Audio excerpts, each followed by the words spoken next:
Jefe de Maderas. Quiero pues primero que todo darles la bienvenida y darles las gracias por haber aceptado esta invitación. La charla de hoy se titula Construcción en madera, retos a abordar en la industria de Colombia. Hoy nos acompaña Diego Alejandro Velandia. Diego es arquitecto y es magíster en construcción por la Universidad Nacional de Colombia y profesor asociado del Departamento de Arquitectura de la Universidad de los Andes. Tiene pues una amplia experiencia como docente y actualmente dirige el Observatorio de... Sean todos bienvenidos. Diego, tienes la palabra. No sé si quieras proyectar algo. Sí, voy a presentar. ¿Me confirman si ahí deberían ver la pantalla en blanco, tal vez? Todavía no estamos viendo.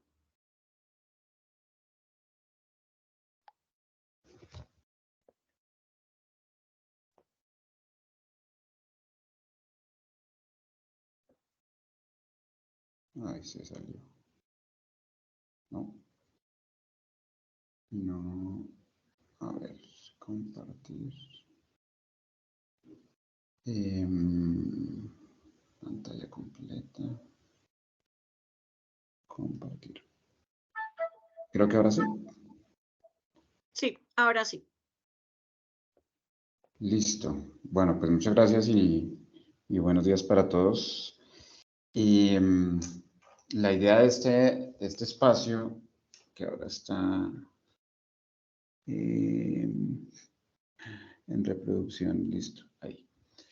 Es poder hablar sobre estos dos temas, vivienda y madera, pero digamos que no es una charla, después que hay en cuenta el título, no es una charla que tenga que ver con una, digamos, postura teórica o conceptual, sino es una charla que la idea es basarla en la experiencia, es decir, hay un proyecto con el cual me gustaría poder abrir esa conversación con ustedes y plantear la posibilidad de qué pasaría si la vivienda o parte de la vivienda que hacemos en Colombia se pudiera hacer en madera. Ese proyecto que están viendo ahí es un proyecto en Barcelona. Son 40 viviendas sociales construidas básicamente todas en madera, tecnología CLT, Cross Laminated Timber, que pues permite hacer este tipo de edificaciones. Son 8 pisos, ya está bastante adelantada la construcción. Y lo puse de inicio es porque durante la experiencia, que ya la veremos, pues se plantean muchos retos y muchas situaciones, entre ellas, casi que la primera es hasta dónde estamos dispuestos a aceptar este tipo de tecnología y cómo la podemos promover. Casi que la primera premisa es como gremio, como empresas, personas interesadas en la madera, pues hay que estar convencidos. Yo soy un entusiasta de la madera y estoy convencido de que este tipo de tecnología y este tipo de proyectos se podrían hacer sin ningún problema en Colombia. Claro, hay que superar muchos retos y pues básicamente lo que les planteo es que pues hablemos un poco de este experimento y es Bloque M Experimental. Es un proyecto de vivienda que se empezó en el año 2013 y que básicamente tenía esa idea, poder explorar qué pasa con la madera y qué pasa con proyectos de vivienda, ojalá pensando en vivienda de interés social. Sobre todo en un contexto donde domina muchísimo lo que es mampostería y concreto como tecnologías constructivas. Y se empezó a desarrollar pensando en que la estructura principal se podía hacer en la madera laminada pegada. Hay elementos que tienen hasta 12,50 de longitud y usar la madera en todos los elementos de la estructura y del proyecto en general. Entre pisos, las divisiones, los muros divisorios, las escaleras, muchos del mobiliario se hizo pues en madera. Y pues también está todo el reto de las redes, ahí hablaremos un poco de eso, y de pensar en un diseño con flexibilidad espacial que se pueda adaptar en el tiempo a diferentes necesidades.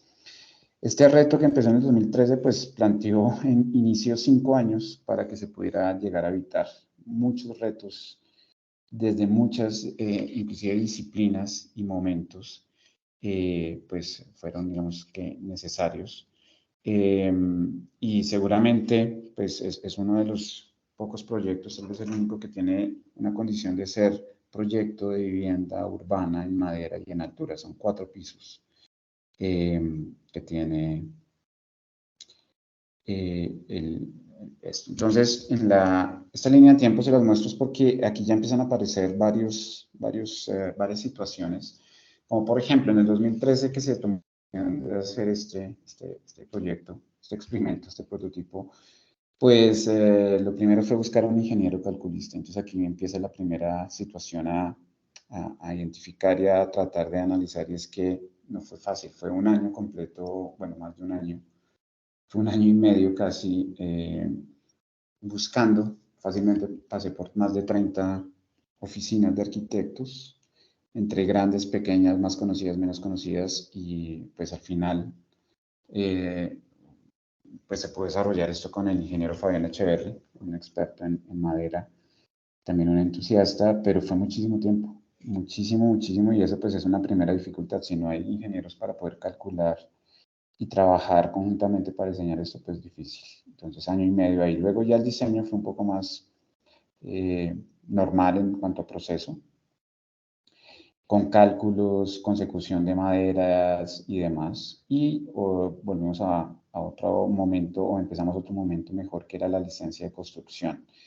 Pues es un antecedente totalmente nuevo, y es que pues no habían licencias solicitadas para sectores urbanos con estructura en madera. Entonces en ese proceso también fueron año y medio.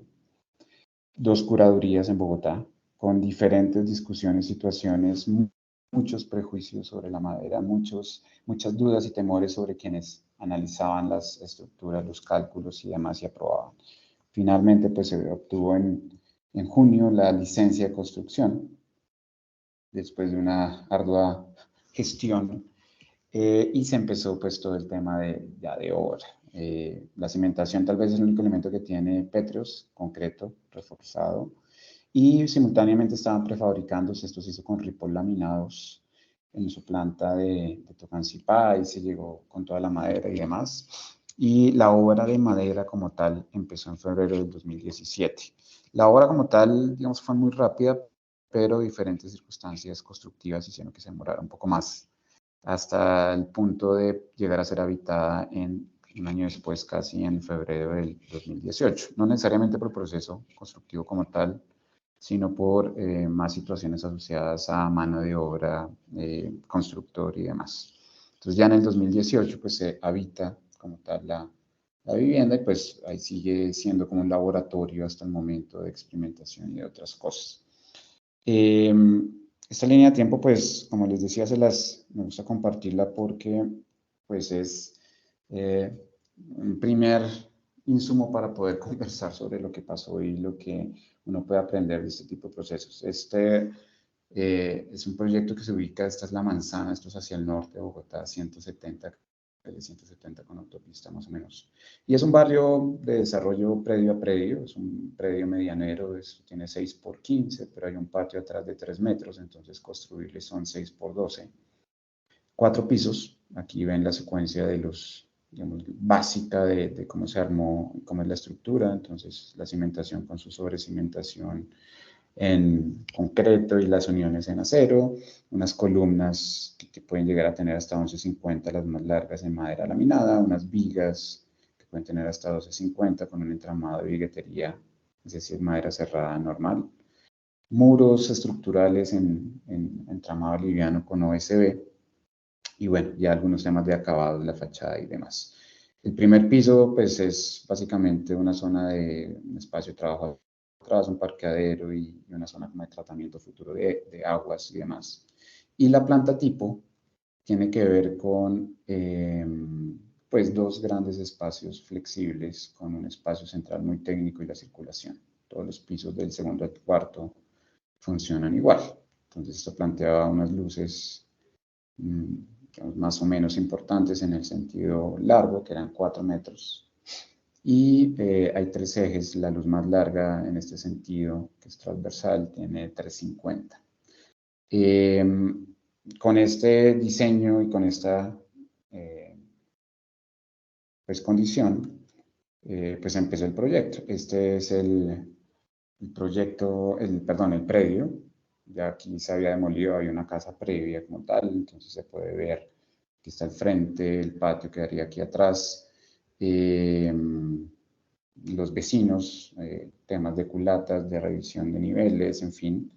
Y aquí ya empieza la obra, que ya está bastante adelantada.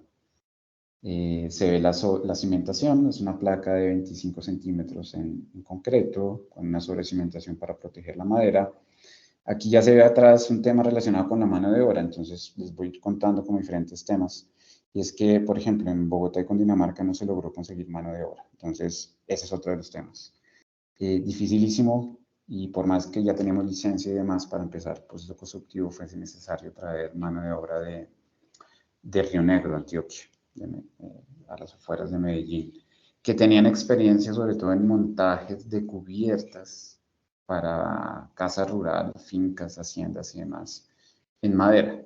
Digamos que este proyecto, ahorita lo ven un poco más en detalle, no hay mucho antecedente en Colombia, claramente en muchos países, como les mostraba, pues sí es mucho más convencional hasta cierto punto, más aceptado el tema de la madera, pero pues tocó traer, hacer un campamento de obra, traer una cuadrilla desde Río Negro y pues generar toda la logística para eso. Entonces, ese es otro de los retos que hay que tener en cuenta, y es que sí, podemos tener o gestionar muchos aspectos, pero sin mano de obra calificada va a ser muy difícil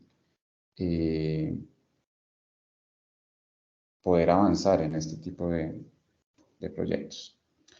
Como les decía, la madera y todos los elementos se trabajaron en ripolaminados. Estas son imágenes de la planta, la anterior eran la madera como tal. Otro reto es que en su momento queríamos trabajar con madera local. No fue posible, y hablamos con muchas empresas de Bogotá, por fuera de Bogotá, también del sector de Antioquia, en fin, que son como las más activas en este tema, pero ninguna garantizaba los volúmenes de madera que necesitábamos y la estandarización de las piezas. Y esa es, digamos, una de muchas frustraciones que se dieron en el proyecto, porque al final tocó comprar madera chilena, pino radiata, e importarla. Entonces la huella de carbono, pues, es altísima por transporte, pero fue la única manera de conseguir. Se fueron alrededor de unos 20-22 metros cúbicos en todo el proyecto. Se compraron directamente con Arauco, pues hizo una importación y pues fue tristemente más eficiente en términos de costos, salía más barato y se podía contar con los volúmenes. Sin embargo, como les decía, la huella de carbono, pues altísima. Entonces, pues, bueno, ese es otro de los retos, y es cómo garantizar volúmenes, estandarización, industrialización, en términos de disponibilidad de material. Y pues en esa planta se prefabricaron tanto la estructura, los elementos anteriores eran toda la estructura laminada pegada, pero también todos los entramados livianos, que eran parte de los muros que rigidizaban, y los muros divisorios, se hicieron todos también en la planta de Tocancipá, se prefabricaron y luego se llevaron a obra.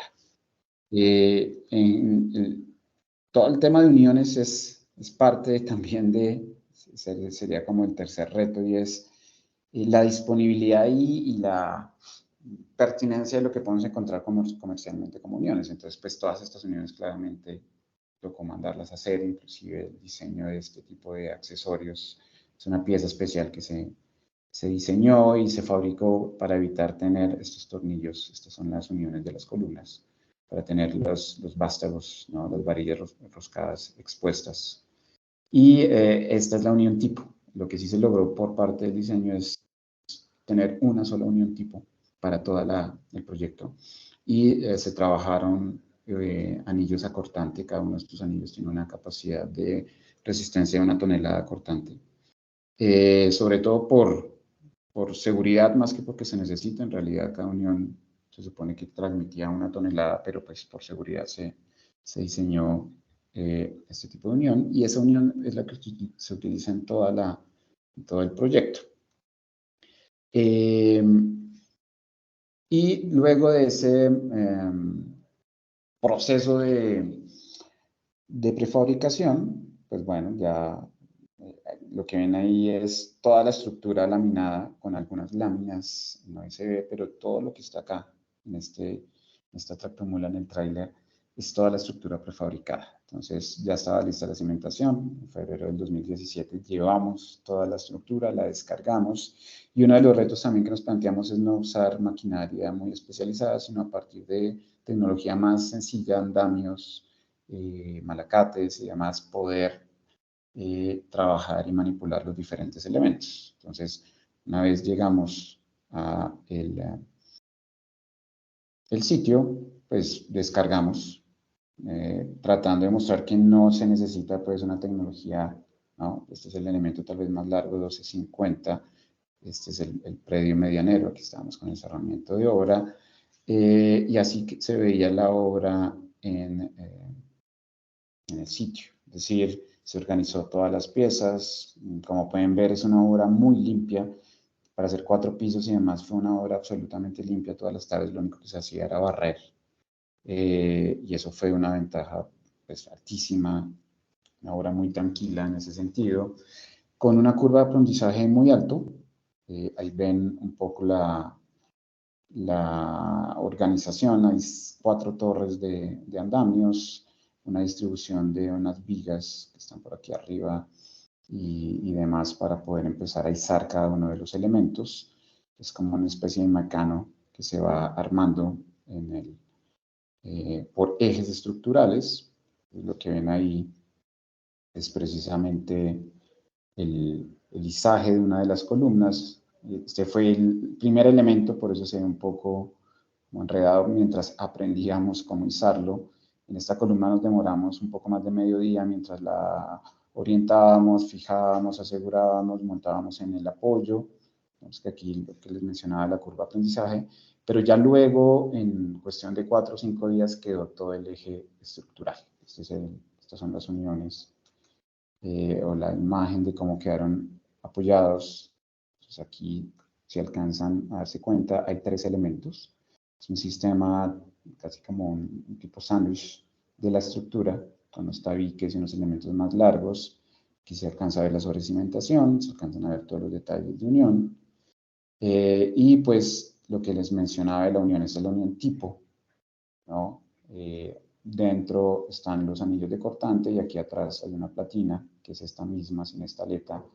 Y en toda la estructura se pudo estandarizar esta misma unión que va oculta en la madera para también protegerla en tema de fuego. Diferentes imágenes de, de esas uniones. Aquí se ve la unión con sus pernos internos, esto se hizo con motosierra. La cuadrilla que se trajo, la verdad, sí tenía mucha experiencia y eso facilitó, pues, esa curva de aprendizaje. Entonces, todo eso es ya la imagen de cómo se iba montando y esta es una imagen de ya la estructura, pues, casi que completa. Digamos que lo que les decía, esta de acá que estoy señalando a la derecha fue el primer elemento. La columna, como les decía, se compone de como tres capas. Este elemento nos demoramos un poco más de medio día entendiendo cómo hacerlo, pero luego ya toda esta estructura se logró montar en 3 semanas con una cuadrilla, es decir, 4 operarios, ¿no?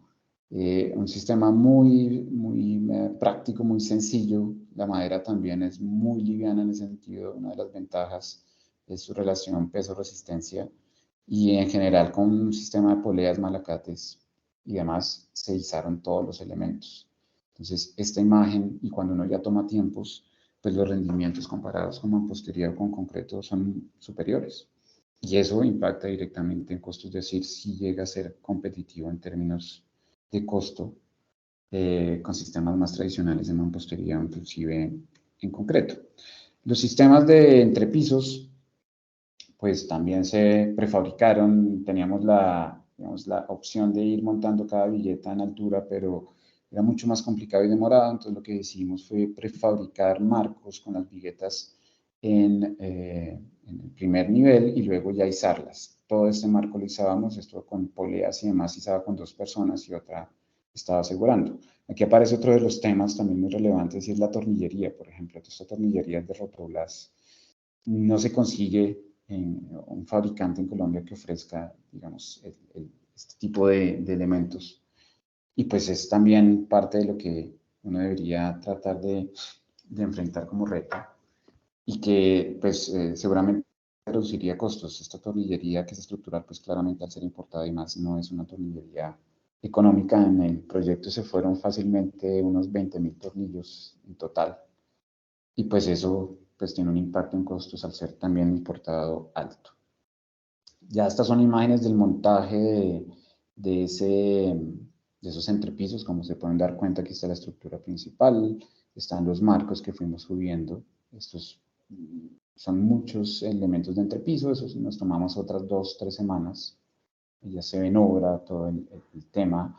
Sin embargo, y esas fotos no es que se hayan limpiado a propósito, sino que esta era el tipo de obra en términos de dinámica. No había mucho desperdicio en términos de materiales, tampoco había mucho desorden y reguero.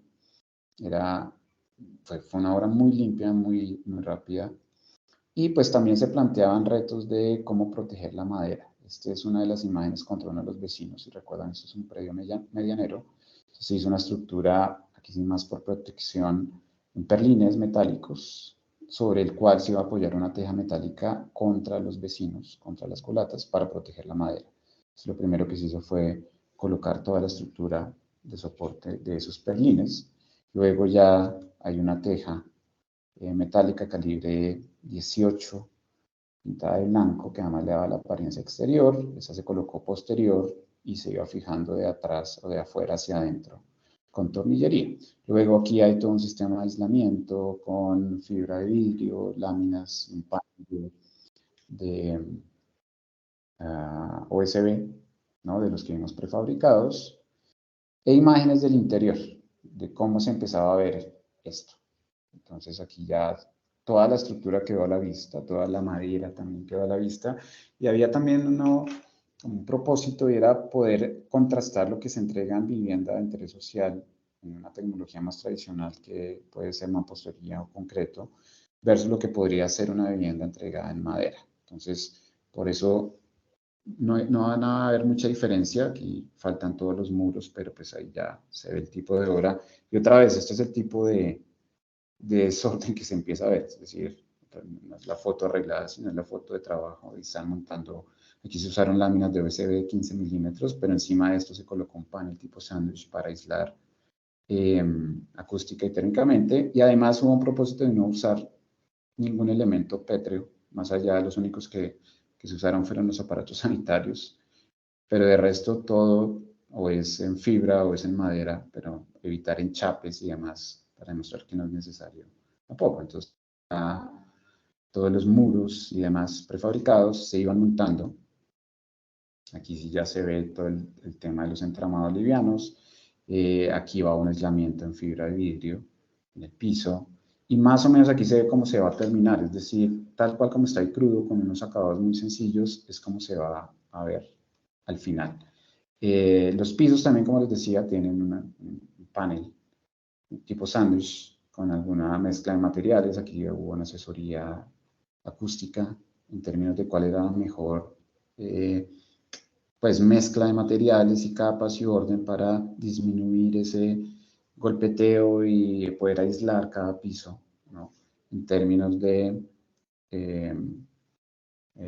condiciones térmicas y acústicas. Y ya esta imagen es de cómo ir quedando terminado. Es decir, aquí es más o menos, vemos una comparación, es más o menos lo que se podría dar como una entrega de obra gris, madera, no sé, podríamos llamarla entrega de obra amarilla, e inclusive por esas demoras a mí me tocó pasarme a vivir sin acabado de piso, pero pusimos un piso en madera laminada, ya los costos y demás, pues me pasé a vivir un poco así, con un acabado en los muros, y los acabados se fueron dando progresivamente ya en el tiempo.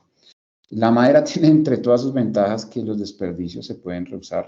Entonces, todos los residuos de los cortes de la biguetería, y eran muchos, pues había como, ¿qué hacemos con eso? Lo botamos, ¿qué hacemos? Un asado, en fin. Pues se decidió utilizar para hacer la escalera. Entonces, la escalera tenía también un objetivo y era permitir la mayor cantidad de luz natural para todo el proyecto. Entonces, todos los escalones, todos los pasos y demás se hicieron con madera sobrante de esos cortes de biguetería y se dejó pues un acabado de vidrio laminado 6 milímetros en, como acabado superficial, ¿no? El paso. Entonces es un sistema de vigas apoyadas en sus extremos.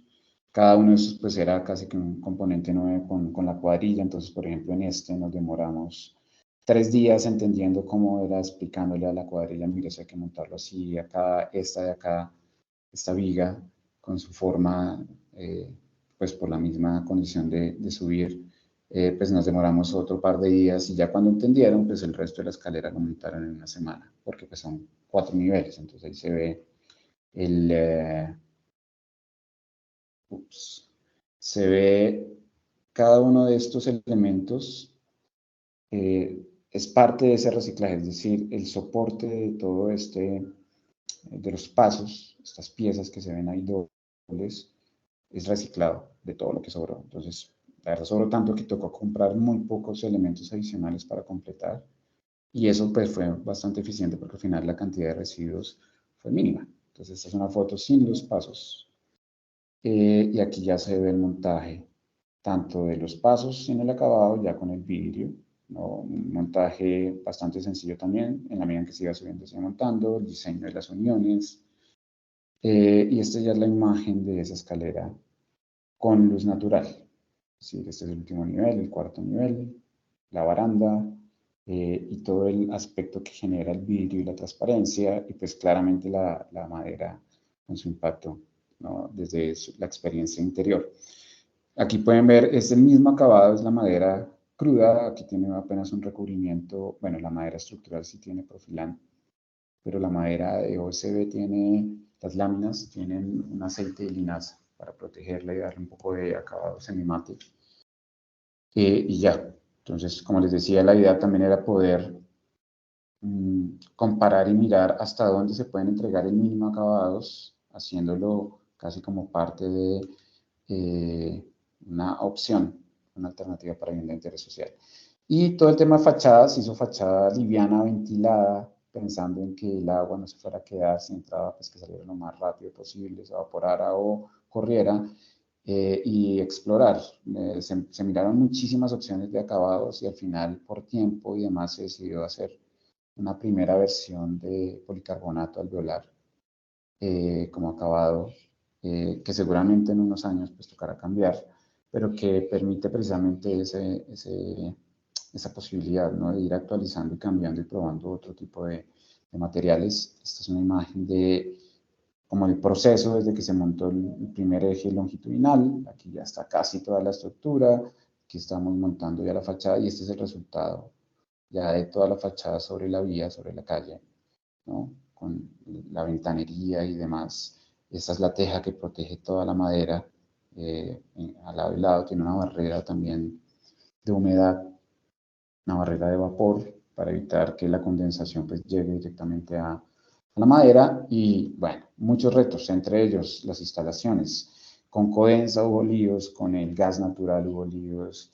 creo que lo único que no tuvimos líos fue con acueducto, pues porque no tenían antecedentes de instalaciones para este tipo de proyectos.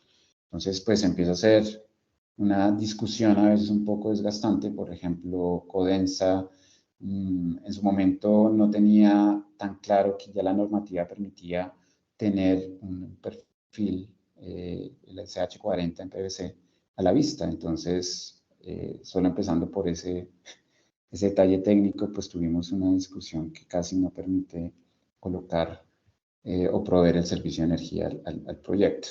Los de gas eran 4 cuentas, entonces fue un lío, tocó llamar a muchos técnicos a que hicieran análisis, al final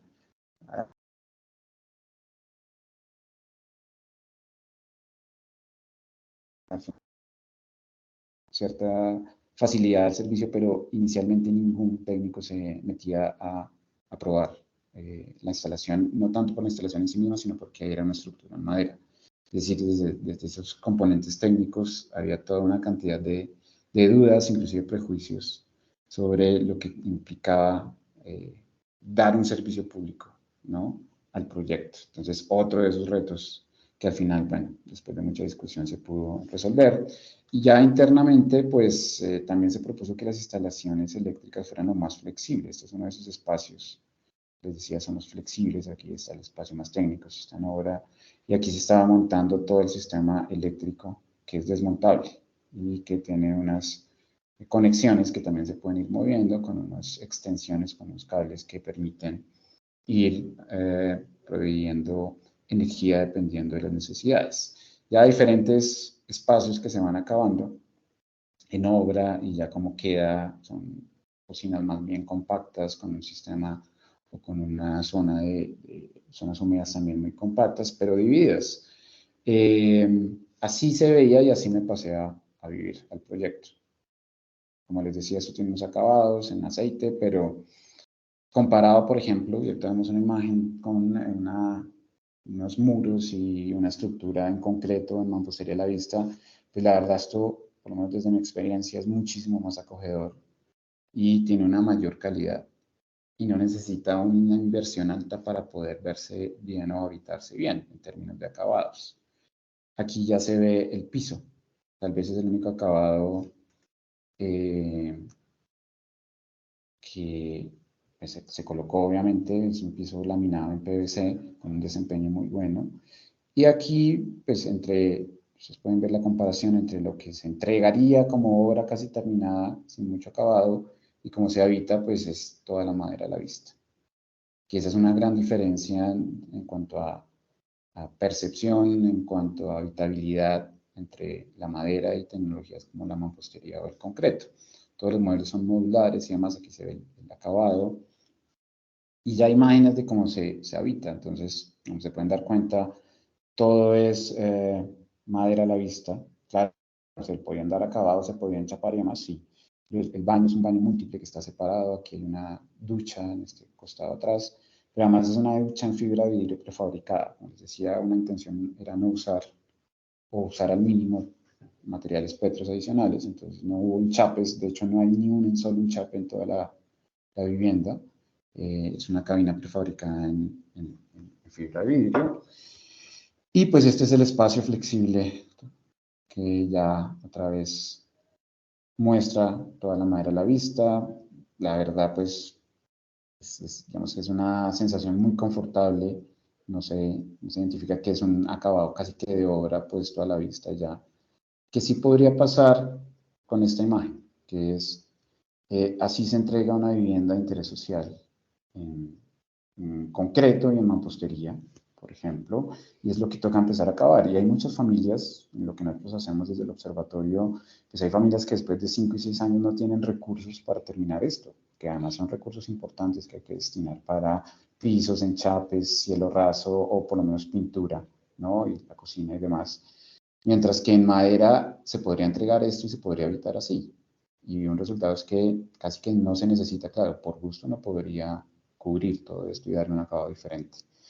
Pero la realidad es que uno puede vivir así. Yo vivo así, llevo desde el 2018 viviendo acá y pues no he visto la necesidad de tapar o de cubrir la madera para darle otro tipo de acabado. Ya es un tema más de gusto, pero claramente hay un impacto y hay una diferencia importante en cómo se podría entregar y habitar un proyecto en madera versus uno en mampostería o en concreto. Y tal vez es una de esas oportunidades que hay que explotar y llevar. Pensando en todos esos retos, pues hice esta imagen de 9 palabras porque hay muchísimos retos que se fueron apareciendo en esos 5 años bastante intensos, y es que desde el cálculo estructural, todo el tema normativo, finalmente tocó buscar por dónde pegarse a la normativa para que desde el punto de vista de licenciamiento nos aprobaran, pero no solo es la normativa en función de la licencia, sino las personas que están detrás. Tuvimos muchas, o bueno, yo tuve muchas discusiones con los ingenieros de las curadurías a tal punto que en una curaduría pues nos frenaron todo el proceso pues porque nos iban a arriesgar a dar una licencia de algo que no entendían o no conocían bien. Todo el tema de mano de obra, la disponibilidad de madera, tanto aserrada como láminas, con el potencial que tenemos, pues es frustrante no poder haber usado madera tanto aserrada para la estructura como tener madera en lámina para las superficies, muros y demás. Creo que ese es uno de esos temas que desde la industria y como gremio se deberían impulsar, y es que tenemos todo el potencial de tener la materia prima para además meter o hacer parte de, o quitarle una franja de participación a la mampostería del concreto importante y ser una oferta y una opción totalmente viable y muy competente en términos de vivienda. Todo el tema de acabados para madera, de uniones, tornillería, si la industria desarrollara localmente eso, los costos se reducirían y harían aún más competitivo el tema. Tema de servicios públicos, capacitación a técnicos, tecnólogos, formación y todo lo que ven alrededor como en un gris más claro son también retos un poco más secundarios, pero que tienen que ver con cómo estamos formando a los profesionales, a los técnicos, a los tecnólogos, cómo estamos mirando todo ese tema de estandarización, industrialización. Claro, hay una cantidad de prejuicios que inclusive vienen de los mismos integrantes del gremio, es decir, cuando yo me reunía con varias empresas, nadie veía casi que viable hacer una vivienda en madera en zona urbana. Decían, no, pues que la madera es más como para zona rural, ¿no? La casa de campo y demás, pero para la ciudad como que no. Y esos comentarios venían de los mismos madereros, por llamarlo de alguna forma, ¿no? De los industriales de la madera y si internamente en el gremio no se cambia esa visión, pues va a ser muy difícil tener un impacto mucho mayor en donde la madera sea la protagonista, ¿no? Y claramente para poder posicionar, yo como les decía, soy un entusiasta de la madera, creo que sí es importantísimo empezar a desarrollar prototipos. Este finalmente es un prototipo, tomó un buen tiempo, pero ya hay un antecedente, ya hay un espacio que se puede visitar, ya hay un proyecto que tiene una licencia, ya hay un antecedente del cual no se puede empezar a pegar y permitiría o debería, no sé, abrir la puerta a otros prototipos, demostrando que esto es viable y se puede lograr, ¿no? Mucha más información, pero bueno, creo que con este panorama, yo creo que podríamos conversar un rato en lo que nos queda, si hay dudas o si hay preguntas. Este es el equipo que trabajó en el proyecto. Como les decía, el ingeniero Fabián fue el calculista. Todo lo hicimos con el apoyo de Ripoll Laminados. Toda la carpintería metálica, que además es bastante especial, la hicimos con Eduardo Ortiz, el ingeniero mecánico. El constructor que vino de Río Negro es John Valencia y su cuadrilla. Además, esto es importante, estos 4 pisos fue una sola cuadrilla nomás y fue muy eficiente todo el trabajo. Y en términos de asesoría acústica, pues está el ingeniero Eduardo Porto, con que se diseñaron todas las capas, definir materiales y demás. Eso era lo que pues quería hoy compartir con ustedes. Pues muchas gracias por el tiempo y bueno, no sé si haya tiempo para preguntas y demás. Muchas gracias, Diego.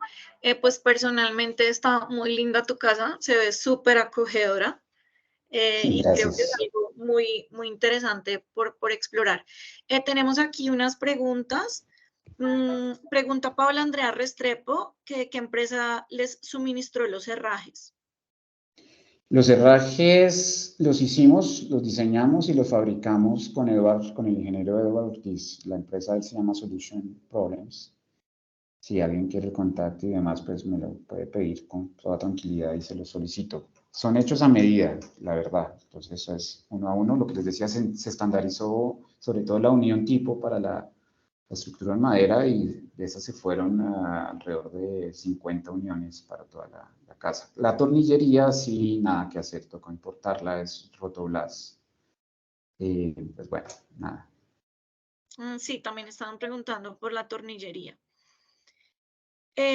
Bueno, acá estaban preguntando, Paula Andrea Restrepo también, que si podrías compartir el dato del ingeniero que realizó el cálculo estructural. Claro que sí, claro que sí. Eso fue, como les digo, fue año y medio. Pasé, como les decía, por 30 ingenieros. por las oficinas, y eso fue increíble, las oficinas más grandes de ingeniería, los que se supone que más, bueno, no, se supone no, tienen muchísima experiencia, han construido puentes, edificios, torres, lo que quieran, no se le medían a 4 pisos en madera. Fue una cosa bien, bien compleja. Hasta que al final con el ingeniero Fabián Echeverry, por supuesto, él es, yo creo que de las personas más capaces y entusiastas de la madera y tal vez con más experiencia. Así que, claro, les puedo compartir ahorita en el chat el correo de pronto de él y pues recomendadísimo. Vale, perfecto. También están preguntando que si pueden tener tu contacto. Entonces, si quieres, pues, también ponerlo ahí en el chat. Sí, por Dice supuesto. Daniel Sanín, felicitaciones, muy buen proyecto. Pregunta, ¿por qué decidieron hacer el piso en laminado PVC? Eh, Básicamente por la humedad y por los posibles temas relacionados con agua. El piso en PVC, que además ha tenido un desempeño buenísimo, es muy liviano, es laminado, entonces se coloca, en un día se coloca cada piso completo, digamos, cada nivel. Y cuando hemos tenido, por ejemplo, temas de agua que, no sé, a alguien se le derrama algo, hay que trapear el piso y demás, no hay ninguna problemática comparado con un laminado en madera, por más resistente que sea, la sola humedad lo afecta. Entonces el piso, el material plástico, el PVC, tiene un desempeño muy bueno en términos de durabilidad, de limpieza, eh, y pues la verdad ha funcionado muy bien. Vale, perfecto. Pregunta también Marcela Rodríguez. Ay, se me subió, perdón. En la comparativa de costos, ¿cuánto es la diferencia porcentual aproximada entre construcción tradicional y construcción de madera? ¿Y cómo mitigan el riesgo de fuego, que aditivo o recubrimiento, supongo, y dónde lo compraron? Ya. Bueno, mira, el tema de presupuesto en su momento era más barato que hacerlo, el metro cuadrado de construcción, es decir, construcción costo directo, era más barato que hacerlo en concreto, muy competitivo, es decir, podemos hablar de un 30% menos, y era casi igual a la mampostería. Sin embargo, el análisis que se hizo en su momento no contemplaba acabados, es decir, la mampostería, como les mostraban las imágenes, cuando se entrega sí o sí, casi que necesita unos acabados adicionales, pañetes y demás. Eso no se contempló y la verdad, eso subiría los costos de entrega y construcción, mientras que los acabados que yo les mostré, que era parte de lo que se quería explorar, pues son muy básicos. Entonces, ahí hay una ventaja adicional. Y hay otra y son los tiempos. Claramente, este es el primero, pues nos demoramos un montón de tiempo en todo, ¿sí? O sea, si hacemos un análisis de costos asociados a, ¿no? Los indirectos, pues altísimos. Pero pues al ser un proyecto con una gestión tan centralizada y especial, pues esos costos se van diluyendo mucho. Pero es una estructura que se construyó en 3 semanas, 4 pisos. Y esos costos, pues en términos de tiempo se disminuyen un montón. Comparada con la mampostería reforzada o confinada, pues es una ventaja altísima. Una sola persona, perdón, 4 personas construyeron todo esto. También el tema de mano de obra disminuye muchísimo. Y bueno, en su momento la importación era mucho más barata por temas de dólar. Ahorita una lámina de estas subió a más del 300%, entonces eso también en ese momento impacta. Sin embargo, lo que hemos hecho ahorita con los costos sigue siendo más barato que el concreto y yo creería que es más barato que mampostería, con una calidad mayor, ¿sí? Sobre la segunda pregunta que tiene que ver sobre fuego, ese es uno precisamente de esos prejuicios. Y es que uno piensa que la madera tiene mayor vulnerabilidad al tema de fuego. De hecho, una estructura en metal tiene más problemas frente al fuego que una estructura en madera. Para que se den una idea, mucha estructura metálica, no en Colombia, pero sí por fuera, casi que por normativa, tienen que recubrirla en madera para darle protección. ¿Por qué? Porque la madera frente al fuego, sí, claro, puede generar llama, pero carboniza y no llega rápidamente al núcleo estructural de la madera. Mientras que en acero, el calor sí genera o lleva a la estructura a su punto de fluencia y puede colapsar muy rápido. Entonces la madera de hecho tiene un mejor comportamiento. Llegamos al límite en donde no nos exigían sistema contra incendio porque es una vivienda. Ya de 4 pisos para arriba, pues como cualquier construcción convencional, pues debería tener un sistema contra incendio. Pero en realidad, a diferencia, y por eso es mucho más barata que el acero expuesto o el acero a la vista, no necesita ningún acabado contra fuego. Y seguramente en un edificio más grande, como pasa en muchos países, la madera se sobredimensiona para que en un evento de fuego tenga un lambda de tiempo para poder salir. Entonces, dependiendo de si quiero 30, 60, 90, 120 minutos, pues los elementos van siendo un poco más gruesos, cosa que en ese proceso de carbonización, pues todavía haya respuesta estructural suficiente y la gente pueda salir en un evento de incendio. Entonces, en realidad, frente a incendio funciona muy bien y la madera laminada pegada funciona supremamente bien frente a fuego. Vale, perfecto, Diego. Bueno, estoy mirando acá otros comentarios. Están pidiendo varios contactos. Bueno, el tuyo, el del ingeniero, el de los tornillos y que si tienes el contacto del proveedor en Chile de la compra de la madera con grandes dimensiones. No, la madera se compró cerrada y se laminó en Colombia. La madera se compró en secciones estandarizadas fueron 19 centímetros por 3.3, que es una de las secciones estandarizadas de Arauco. Entonces, en realidad, todo el proceso de laminado se hizo en Ripoll Laminados. O sea, el proceso de laminado y ya ahorita hay una mayor oferta, inclusive con especies locales, se hace acá en Colombia. El contacto, la verdad, no lo tengo, eso ha tenido una rotación altísima y el contacto directo con Arauco en su momento, pues se hizo inclusive a través del ingeniero. Entonces, pues no lo tendría, pero yo además creo que el reto es poder no pensar en cómo se importa, o sea, se trae más barato, sino cómo nuestra industria realmente sí genera los volúmenes y la calidad de estandarización en los elementos de madera para poder usarlos. Porque sí es muy triste que un país con el potencial forestal que tiene Colombia tenga que importar madera estructural. Eso es muy frustrante, no sé ustedes cómo lo ven. Y creo que en esa discusión poder tener a todas las empresas es importantísimo para garantizar que realmente proyectos como estos más grandes, ojalá, pues dispongan y utilicen madera local. No debería uno pensar en... personalmente para mí sí fue una gran frustración, si lo tengo que decir y aceptar. No debería pasar, deberíamos tener la capacidad local de poder generar todos estos recursos. Vale, perfecto. Yo creo que alguien más está escribiendo una última pregunta. No sé si quieras ir dejando los datos en el chat. Quedan 5 minutos del Meet, entonces para que los puedas poner ahí y la gente los pueda ir tomando mientras miramos la última pregunta. Claro que sí, voy a dejarles mi correo.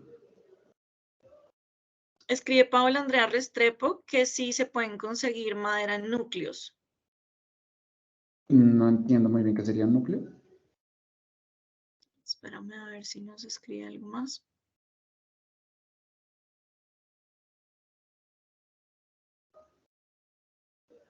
Ah, ella está compartiendo el link de Núcleos de Madera, que es la empresa. Es una empresa. Ok, perfecto. Sí, pues fíjate que, digamos que de forma aislada el tema de varias empresas que ofrecen sus secciones en madera y demás, pues digamos que sí hay, existe, y me imagino que tu empresa ofrece y demás, pero el tema empieza a complejizarse un poco cuando, por ejemplo, en Bogotá no hay mucha empresa que maneje cierto tipo de madera y entonces toca traerla a Medellín. Pero además en su momento yo necesitaba 20 metros cúbicos y no había ninguna empresa en el 2018, 2017 que me garantizara en un mes o 2 meses ese volumen. Y no me los garantizaban en los siguientes 6 meses. Entonces, toda esta logística detrás de la industria es importantísima, pero que además yo pueda, si ustedes van a Home Center, encuentran en todos los Home Centers del país una pieza igual con las mismas condiciones de Arauco. Y eso está muy bien, lo triste es que no sea madera colombiana. Pero con esa misma disponibilidad y demás deberíamos poder tener secciones y especies colombianas. Que tú digas, voy a construir en Cali, en Medellín y demás, tengo las mismas condiciones, sé cuál es la madera, sé dónde comprarla, sé que hay stock y demás, pero nos daba susto irnos con una empresa porque nos podíamos quedar sin madera 6 meses. ¿Y qué hacemos con la obra parada 6 meses? Pues nada, nos tocó comprar los 20 metros cúbicos completos. Y sí, nos dijeron, sí, los tenemos, ya los traemos. Cuestión de 3 semanas estaban en Bogotá. Listo, hay una última pregunta de Juan Carlos. Pregunta que si te refieres a madera seca e inmunizada o sin inmunizar. No, miren, ahí también hay todo un tema de discusión desde la industria. Para interiores y para este tipo de estructuras, la verdad no es necesario tener una madera absolutamente inmunizada. Y eso es parte de las discusiones que tendríamos que haber internamente entre los interesados en madera y la industria. Ya claro, cuando va a usar madera expuesta al exterior o condiciones muy húmedas y demás, sí es necesario tenerla inmunizada, ¿no? Como se hace en muchas empresas en Colombia, que es en autoclave. Pero toda esta madera está cerrada, no está inmunizada, tiene un acabado protector, además por el clima de Bogotá, pues no es grave, que es profilán. Es decir, le da el acabado visual, pero también protege frente a ciertos agentes. Y no tiene ningún tipo de inmunización y ha funcionado, lleva 5 años y no hay ninguna pieza que esté afectada por algún tipo de agente biológico ni nada de esto. Entonces, esa es otra de esas discusiones. No todo tiene que estar en autoclave, no todo tiene que tener ese proceso que además puede llegar a subir en ciertos casos los costos bastante. Y debería haber una oferta en ese sentido. Algunos sí, claro. Yo he hecho algunos proyectos en donde queda la madera expuesta y sí, tiene que estar inmunizada. Pero también deberíamos poder tener un sistema de madera seca sin inmunizar, que dependiendo de cómo se use, pues tendrán unos acabados. Y ya. Esos acabados también les digo, el Profilán es alemán, ¿no? Entonces nuestra industria tiene también unos retos importantes ahí en términos de acabados y protección local como producto frente a la madera. Vale, perfecto, Diego. Pues muchas gracias por tu intervención. Muchas gracias a todos también por participar. Ya ahí Diego en el chat dejó el correo de contacto de él. Y bueno, creo que es un tema para seguir explorando y para seguir trabajando. Mi celular, dependiendo si ya son cosas muy puntuales que quieran conversar y con gusto. La verdad, este proyecto, que les digo, no lo había podido compartir, llevo tratando de compartirlo muchos años, pues es poder promover finalmente la madera. Así que toda la información y todo lo que se ha hecho está abierto para que puedan pues, motivarse por un lado y darse cuenta que sí se pueden hacer cosas y ojalá se lancen a hacer cosas y con gusto, pues ahí está la información, el soporte y en lo que los pueda ayudar para que aparezcan más proyectos de este tipo. Vale, perfecto, Diego. Bueno, muchas gracias. Creo que alguien más está escribiendo una última pregunta.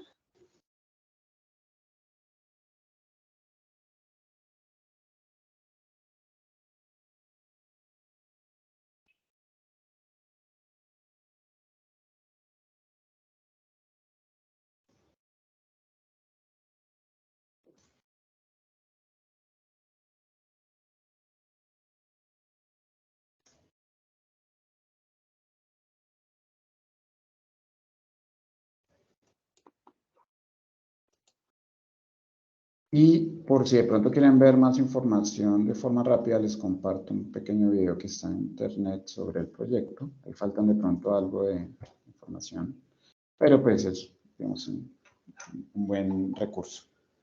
No, no me salen, aparecía como si alguien estuviera escribiendo, pero no llegó ningún mensaje. De todas maneras, si alguien tiene pues algún comentario adicional, pues puede contactarse con Diego a través del correo. Claro que sí. Diego, muchísimas gracias. Muchas No, a gracias ti, a todos. Adriana, y a todos. Un muy feliz día. Bueno, que estén muy bien. Buen día. Gracias, hasta luego. Chao.